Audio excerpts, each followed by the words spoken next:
20 साबिक जो रुकने खैबर पख्तूनख्वा असम्बली हैं वो बाकायदा ज्वाइन करने लगे हैं जहांगीर तरीन ग्रुप को। कॉम्पिटिटर्स होंगे वो पाकिस्तान पीपल्स पार्टी और पाकिस्तान मुस्लिम लीग नवाज ही होंगे। पीपल्स पार्टी ने जहांगीर तरीन ग्रुप को बाकायदा अपने साथ जम होने की ऑफ़र की है। सिग्नल दिया हुआ है कि जी ये वजारत उज़्मा जो है वो अब नेक्स्ट टाइम जो है वो हमारे पास आनी चाहिए। परवेज़ खटक साहब से मेरी मुलाकात हुई तो वो उस वक्त काफ़ी डिस्टर्ब भी थे। अस्सलाम वालेकुम व्यूअर्स, रिपोर्टर्स बैठक में आप सबको खुशामदीद। मेरे साथ यासिर भाई भी मौजूद हैं, कामरान भाई ब्यूरो चीफ इस्लामाबाद। व्यूअर्स, पिछली दफ़ा हमने रिपोर्टर्स बैठक में जो पॉलिटिकल मैन्यूवरिंग चल रही है, ख़ासकर जहांगीर तरीन एक अहम प्लेयर के तौर पे सामने आए हैं और उनकी जो नई पार्टी बनने वाली है उसके बारे में भी यासिर भाई ने बताया था कि वो नाम भी उन्होंने चूज़ करना है और मोस्ट प्रॉबेबली इस हफ़्ते कोई जलसा भी वो करने वाले हैं। और उसके साथ साथ ज़रदारी साहब का एकदम जो है इस एक्टिविटी में शामिल होना, और उन्होंने एक सेंस में एक पेशकश भी की हुई है कि काफ और जहांगीर तरीन ग्रुप का एक कोलिजन टाइप सा बनाएं और इसकी वजह से हम फिर आगे जो पंजाब में गवर्नमेंट है ना वो शायद कायम कर सकें। उसके अलावा मोस्ट प्रॉबली पीटीआई से और कौन कौन से लोग जो हैं वो इस कश्ती से जो है साइड पर हटना चाह रहे हैं या बिल्कुल अपने आप को सियासत से अलहदा करना चाह रहे हैं, उनके बारे में भी जानेंगे। यासिर भाई, जहांगीर तरीन जो हैं पिछले 2 हफ्तों से एक्टिव हैं, अब जरदारी साहब भी मेन फ्रंट पे आ चुके हैं। आपके पास अभी ताज़ा मालूमात क्या है इस बारे में कि नेक्स्ट मूव क्या हो सकती है? देखें, जैसे ये गर्मी का मौसम पीक पकड़ता जा रहा है वैसे ये सियासत भी जो है ना, ये मैदान जो है ये भी गर्म होता जा रहा है और हो चुका है। इस वक्त लाहौर के बाद अब जो वफाकी दारुल हुकूमत इस्लामाबाद, यहाँ पर अब तमाम तर तवज्जो जो है इस तरफ गामजन होती जा रही है सियासी सरबराहन की। आइंदा 1 से 2 रोज़ में आसिफ अली जरदारी जो वो भी आ रहे हैं इस्लामाबाद, यहाँ पर होंगे क्योंकि बजट भी सेशन भी सर पर है। इसके साथ साथ जहांगीर तरीन की आपने बात की तो हमने कल स्टोरी दी थी कि जहांगीर तरीन ने बाकायदा पीपल्स पार्टी ने जहांगीर तरीन ग्रुप को बाकायदा अपने साथ जम होने की ऑफ़र की है, यानी आइंदा इंतखाबात में वो मिलकर इलेक्शन लड़ने का इरादा रखते हैं और ये पंजाब की हद तक होगा। ये नहीं कि ये फेडरल या केपीके या सिंध, ये सिर्फ पंजाब की हद तक उन्होंने ये ऑफ़र की है। अब ये देखना है कि अब जहांगीर तरीन जो ग्रुप है वो इस पर क्या हतमी फ़ैसला लेता है। कल भी उनकी सवारी से मुशावरती इजलास जारी रहा और आज भी 2 इजलास हैं। साथ साथ जो पंजाब के जो मुख्तलिफ़ अज़ला के जो साबका MPAs थे या मुख्तलिफ़ सियासी जमातों के जो लोग थे या PTI के जो लोग थे वो बाकायदा ज्वाइन कर रहे हैं जहांगीर तरीन ग्रुप को। लेकिन अभी एक बहुत बड़ा एक सेशन रहता है, एक जगह रहती है, वो है KPK। वहाँ से अभी तक कोई लोग मंजर आम पर नहीं आए।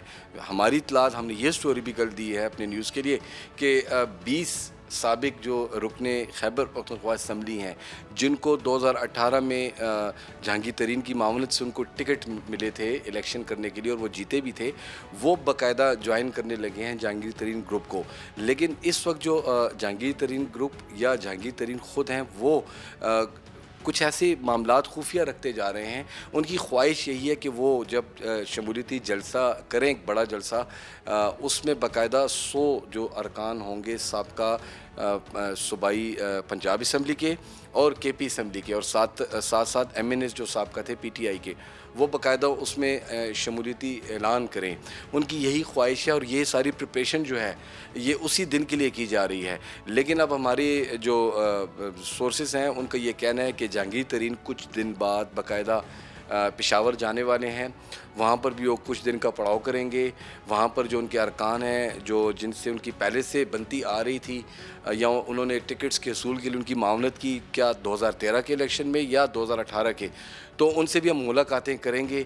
तैयारियां की जा रही हैं। और मैंने एक और जहांगीर तरीन का जो सोशल मीडिया का एक सेक्शन था वो दोबारा से फ़ाल कर दिया गया है। ये एक बहुत बड़ी बात है। आपको अगर याद हो तो जहांगीर तरीन ने 2014 में बनी गाला का भी जो सोशल मीडिया का जो वो था ये भी उन्होंने ही बनवा कर दिया था और आज उसको फिर आहिस्ता वक्त के साथ साथ आगे बढ़ाया गया।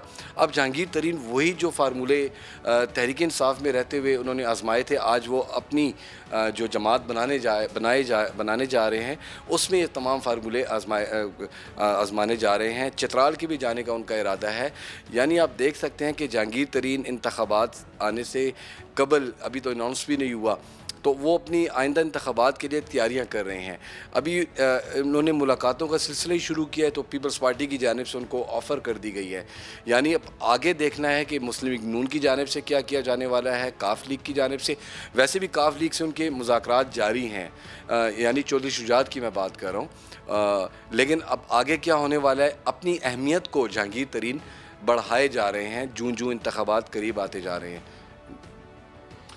इसके साथ साथ कामरान भाई, जिस तरह यासिर भाई भी मेंशन कर रहे हैं, इस पूरे सिनारियों में जिसमें इधर उधर से पीटीआई की विकटें गिरी हैं, नून लीग नहीं नज़र आ रही। मतलब कि सारा गठजोड़ में, हालांकि पीडीएम में सबसे बड़ी जमात भी है, उनकी वफाकी हुकूमत में सबसे ज़्यादा मिनिस्ट्रीज़ भी हैं, स्पेस भी ज़्यादा है, ऊपर से उनके लिए एक जो है नैरेटिव भी मिला हुआ है। तो उस चीज़ को मद्देनज़र रखते हुए क्या वाकई में अगर इसी तरह सिलसिला चलता रहता है तो नून लीग पंजाब से आउट हो जाएगी? नहीं, देखिए, अभी अगर आप स्टैटिस्टिक्स देखें ना, तो इलेक्शन कमीशन में इस वक्त भी जो पिछले इलेक्शन अभी तक हुए हैं उनमें नून लीग का बहुत बड़ा वोट बैंक है। और यानी आप ये नहीं कह सकते कि जी वो ऐसे ही ख़त्म हो जाएगी या आप उसको ख़त्म कर सकते हैं, कतई तौर पर ऐसा नहीं है। और अब का जो ये आफ्टर रिजीम चेंज आज तक के लिए जो सीक्वेंस बना हुआ है, उसके बाद तो आप बिल्कुल भी नहीं कह सकते कि ये कोई नुकसान में रहेगी। हाँ, ये ज़रूर है कि इनके कंपिटिटर्स हमेशा से नून लीग के पाकिस्तान पीपल्स पार्टी रही है। इनके जो वो थे, इनके जो एलाई रहे हैं वो फजल रहमान रहे हैं, एक हद तक जमात इस्लामी भी रही है। जब तक पाकिस्तान तहरीक इंसाफ के साथ नहीं आई थी जमात इस्लामी, वो जमात इस्लामी भी उनका जो नज़रियाती तौर पर जो एक पलड़ा होता था ना, राइटिस्ट जो वो होता, कहा जाता था कि ये दाएं बाजू की जमातें हैं, तो वो उनका जो झुकाव हुआ करता था जमात इस्लामी का और इस्लामी जमातों का, वो नवाज शरीफ की तरफ ही यानी नून लीग की तरफ हुआ करता था। और पीपल्स पार्टी जो है वो अपना लेफ्टिस्ट का जो नैरेटिव लेके जो है ना वो चल रही होती थी। तो इस वक्त भी देखा जाए तो दो पॉलिटिकल फोर्सेस हमें नज़र आ रही हैं, बाकी तो गुमगू का शिकार है ना। अभी तो एक किंग्स पार्टी बन रही है या बन चुकी है, या कौन सी किंग्स पार्टी होगी, कौन सा प्रेशर ग्रुप होगा। शाह महमूद कुरैशी तैयार हो रहे हैं, शायद जहांगीर खान तरीन जो हैं वो पहले से तैयार हैं।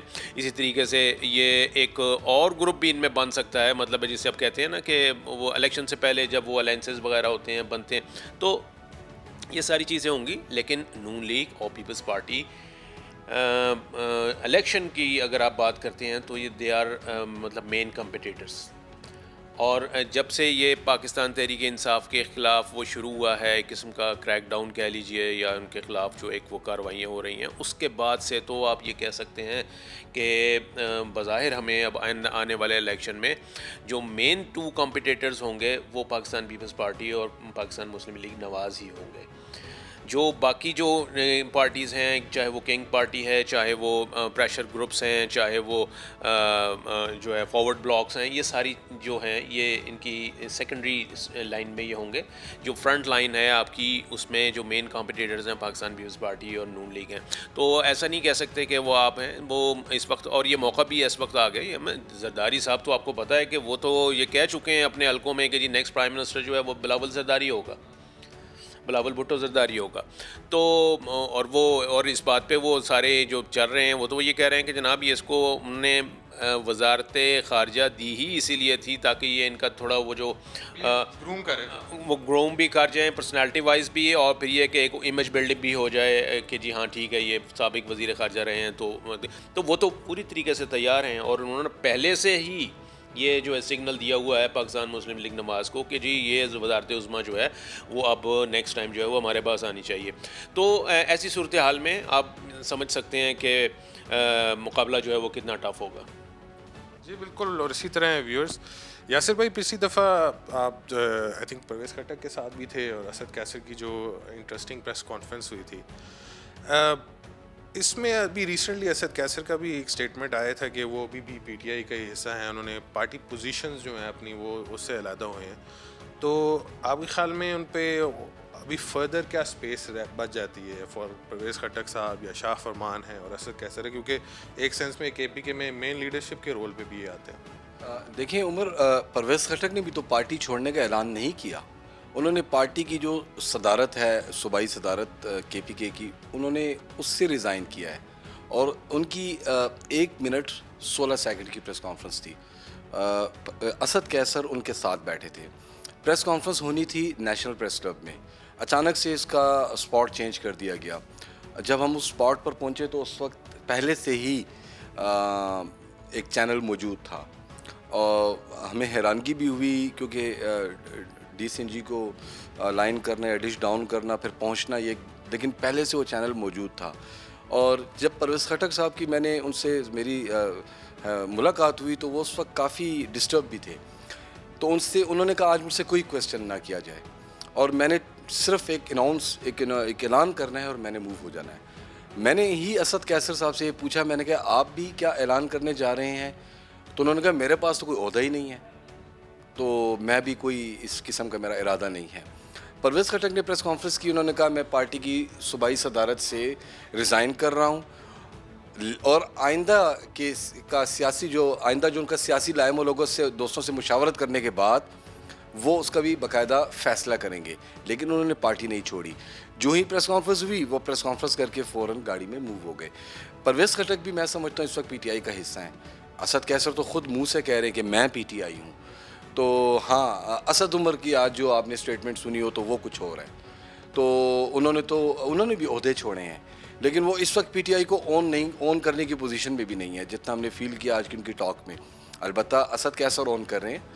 परवेज़ खटक देखें, उनकी वाइफ के इंतकाल के बाद वो काफ़ी इस वक्त परेशानी में मुब्तला भी हैं, लेकिन ये सियासत है, गोरख धंधा है। लेकिन परवेज़ खटक भी PTI का हिस्सा हैं और असद कैसर तो वो ख़ुद कह रहे हैं। अलबत्ता KPK से आप जो बड़े नाम मज़ीद कह रहे हैं वो रोपोश हैं। हालांकि 2 रोज़ हो गए हम शाह फरमान का नाम सुन रहे हैं, जो साबिक गवर्नर KPK रहे, साबिक वज़ीर रहे और 96 से लेके 2014 तक PTI KPK के जनरल सेक्रेटरी भी रहे पूरे सूबे के। तो उनके बारे में हम सुन रहे हैं, लेकिन अभी तक कोई ऐसी बात नहीं हुई। आतिफ हैं, उनकी एक फार्मास्यूटिकल कंपनी वो भी सील कर दी गई है। इसी तरह वो ख़ुद भी रोपोश हैं।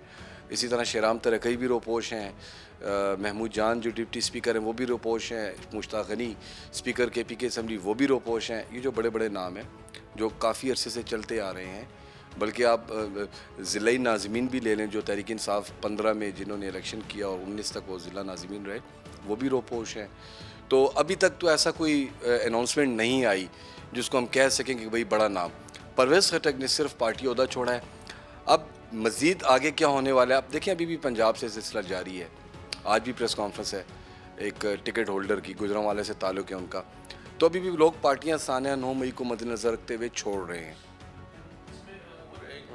एक चीज़ ज़रूर है कि ये सारी बहुत जल्द आप देख रहे हैं कि ये तांता बंधा हुआ है, जैसे हम कहते हैं ना। इवन हमारा जो नेशनल प्रेस क्लब है वहाँ पर तो वो मेज़ और कुर्सी और माइक वो तो यानी कि थ्रू आउट द डे जो है ना वो वहाँ पर रहता है और बस वो आप आते जाएं, अपनी अनाउंसमेंट करते जाएं और निकलते जाएं। ये वाली सूरत हाल है।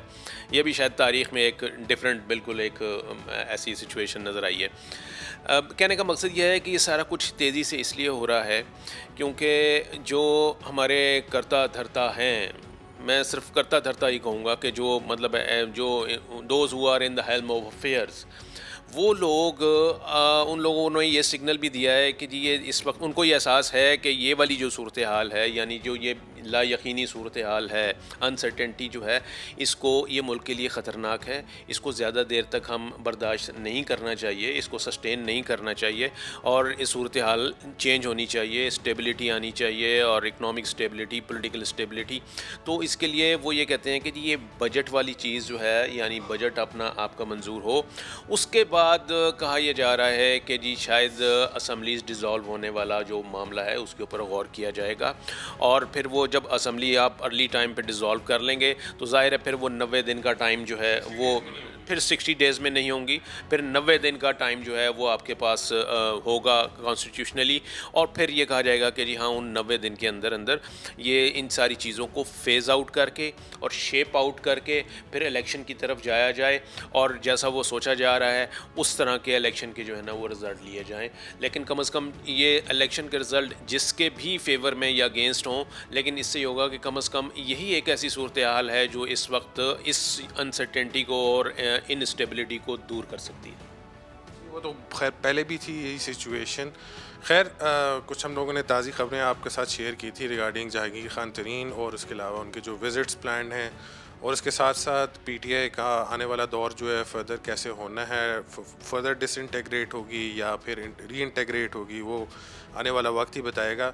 जरदारी साहब किस तरह सियासत में फिर एकदम फुली तरह एक्टिव हो गए हैं और आखिरकार होना उसी तरह ही है कि सिस्टमेटिकली हम इलेक्शंस के मूड में जा रहे हैं, इलेक्शन ईयर में जा रहे हैं। तो देखते हैं कि कौन सी पार्टी जो है वो अपना ज़ोर लगाती है इस इलेक्शंस में और कौन सी पार्टी हुक्मरान जमात जो है ना अगले इलेक्शंस बनेगी। रिपोर्टर्स बैठक से मुझे इजाज़त दें, यासिर भाई को भी इजाज़त दें और ब्यूरो चीफ कामरान साहब को इजाज़त दें। अल्लाह हाफ़िज़।